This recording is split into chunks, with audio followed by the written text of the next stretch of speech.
បាទគឺស្ដីបងប្អូនអរគ្នាឥឡូវយើងបន្តអនុវត្តលំហាត់ទាក់ទងជាមួយវិធីគុណនិងវិធីចែកប្រភេទបាទអញ្ចឹងយើងដឹងអីដើម្បីចែកប្រភេទគឺយើងត្រូវយកប្រភេទទី1ទៅគុណនឹងចំណាស់ប្រភេទទី2បាទអញ្ចឹងខ្ញុំមានប្រភេទ1ភាគ2ចែកជាមួយនឹង1ភាគ4បាទយើងឃើញហើយនេះប្រភេទ1ភាគ2ចែកនឹង1ភាគ4បាទអញ្ចឹងយើងដឹង1ភាគ2គឺជាប្រភេទទី1ហើយ1ភាគ4គឺជាប្រភេទទី2អញ្ចឹងក្នុងករណីនេះគឺយើងបាន1ភាគ2បាទយកទៅគុណជាមួយនឹង4ភាគ1បាទអញ្ចឹងយើងគុណបែបហ្នឹងទៅយើងបានស្មើជាមួយនឹងប៉ុន្មានបាទ1គុណជាមួយនឹង4យើងទទួលបានលទ្ធផលស្មើ4ដល់ពេល1គុណនឹង2យើងទទួលបានលទ្ធផលស្មើ2អញ្ចឹង4ចែក2ចម្លើយយើងគឺស្មើនឹង2បាទព្រោះប្រភេទគឺជាផលចែកហ្នឹងយើងអាចសម្រួលបានយើងសម្រួលមកបាទអញ្ចឹងយើងបន្តមកទៀតគឺយើងគុណ2ភាគ5គុណជាមួយនឹង1ភាគ5អញ្ចឹងការគុណភាពបានន័យថាយកភាគយកគុណនឹងភាគយកហើយភាគបាញ់គុណនឹងភាគបាញ់អញ្ចឹងក្នុងករណីនេះគឺយើងទទួលបាន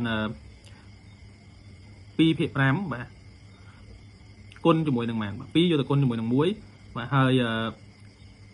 5យកទៅគុណជាមួយនឹង5អញ្ចឹង2 1ដង2ដល់ពេល5 5ដង25យើងអាចសម្រួលបានទេយើងលទ្ធផលសពប៉ុណ្ណឹងបាទអញ្ចឹងយើងបន្តទៀតបាទនេះគឺស្មើជាមួយនឹង1ភាគ2យកទៅគុណជាមួយនឹង7ភាគ4វិញបាទយើងគុណចម្រាស់វាណាបាទអញ្ចឹងយើងទទួលបានលទ្ធផលស្មើនឹង7លើ8បាទ4គុណនឹង2គឺស្មើនឹង8បាទ